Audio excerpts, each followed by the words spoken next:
Eto ang dapat ninyong gamitin na langis lalo na kung lubog ka sa utang, ang dami mong problemang pinagdadaanan at nais ninyo na masahod ang yaman or masahod ang swerte. Siya pa mga bossing ko ay meron tagumpaypay na sahod yaman at yan pa mga bossing ko ay nagtatawag ng swerte. Kaya mainam ito ang gamitin po ninyo. Yan po, marami na po nagpatotoo po dyan. Kaya kung nais yung matawag ang swerte at masahod ang yaman, yan ang kailangan. Ganun din po mga bossing ko, meron po siya na kahoy na may bulaklak. Yan po mga bossing ko, natural na may bulaklak. Kahit biyakin nyo po siya, makikita nyo daw hanggang tagusan po yan, may bulaklak po siya. Yan po ay nagdudulot naman ng masaganang pamumuhay. At meron din po siya mga bossing ko na saga-saga na nagmula sa ilalim ng karagatan. Ang dulot po niyan mga bossing ko ay pera.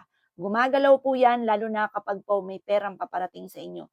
Meron din po siya mga bossing ko, nito po mga bossing ko ng buto ng sinukuan mga bossing ko for protection para 'pag may mga taong naiinggit, nanalangin masama, hindi tatalab sa inyo.